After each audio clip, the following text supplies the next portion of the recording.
নমস্কাৰ। আজি মই মোৰ চিত্ৰলেখা পাকঘৰত লৈ আহিছোঁ কোমোৰাৰ লগত কাৱৈ মাছৰ এটা সুন্দৰ ৰেচিপি। আহকচোন এই ৰেচিপিটোতনো মই কি লৈছোঁ আপোনালোকক দেখাওঁ।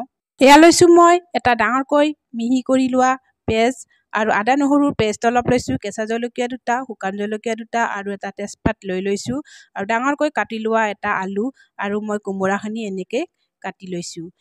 এতিয়া কেৰাহীত তেল গৰম হ'বলৈ দি দিছোঁ। ইয়াতে মই এতিয়া কাৱৈ মাছকেইটা ভাজি ল'ম।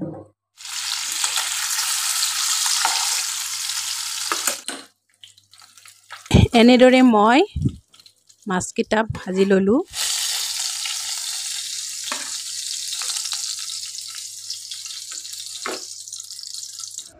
এতিয়া ইয়াত মই আন এটা কেৰাহীত মাছ ভাজি ৰৈ যোৱা তেলখিনিয়ে মই ব্যৱহাৰ কৰিছোঁ আৰু ইয়াত মই এতিয়া প্ৰথমতে শুকান জলকীয়া দুটা দি দিলোঁ আৰু তেজপাত এখিলা দি দিলোঁ আৰু গোটা জিৰা কেইটামান আৰু গোটা ধনিয়া দি দিলোঁ।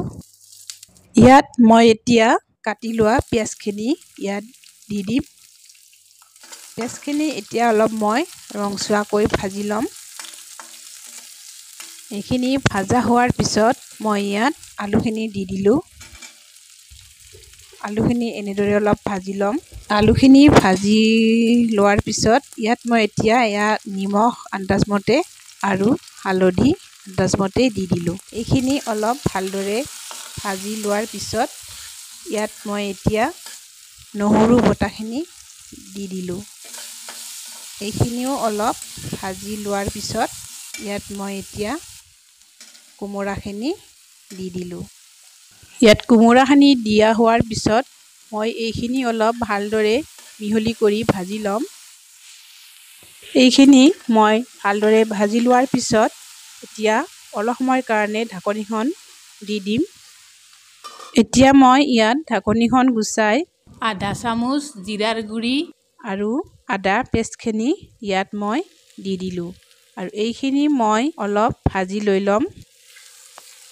এয়া মই অলপ সৰিয়হৰ পেষ্ট বনাই লৈছিলোঁ। এইখিনি এতিয়া মই ইয়াত দি দিম আৰু এইখিনি অলপ সময় মই ভাজি ল'ম। সৰিয়হখিনি দি দিয়াৰ পিছত এইখিনি ভাজা হৈ গ'ল আৰু এতিয়া মই ইয়াত জোখমতে 2 কাপ পানী দি দিলোঁ। পানীখিনি দিয়াৰ পিছত মই এতিয়া ইয়াত মই মাছকেইটা দি দিম আৰু অকণমান লৰাই ঢাকনিখন লগাই দিলোঁ আৰু 10 মিনিটমান ইয়াত সিজিবলৈ দি থৈ দিলোঁ। এয়া ঢাকনি গুচাই চালোঁ, ধুনীয়া হৈছে আঞ্জাখন আৰু ইয়াত মই কেঁচা জলকীয়াকেইটা দি দিলোঁ। ধুনীয়াকৈ আঞ্জাখন এতিয়া ধুনীয়া উতল আহিছে আৰু হয়তো আলু সিজিছেই, কোমোৰাও সিজি গ'ল।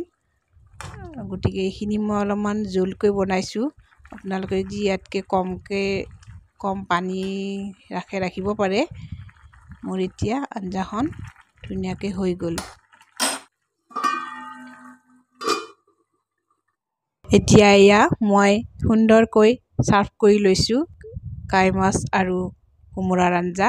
গতিকে আপোনালোকৰ যদি মোৰ এই ৰেচিপিটো ভাল পাইছে তেনেহ'লে নিজে বনাই খাব আৰু আলহী আহিলেও এনেকৈ থালত সজাই দি দিব, ধুনীয়াকৈ খাব। আৰু যদি আপোনালোকৰ মোৰ ভিডিঅ'টো ভাল লাগিছে তেনেহ'লে লাইক, কমেণ্ট, শ্বেয়াৰ কৰি দিব আৰু ছাবস্ক্ৰাইব কৰিবলৈ নাপাহৰিব। আজিলৈ আহিছোঁ, ধন্যবাদ।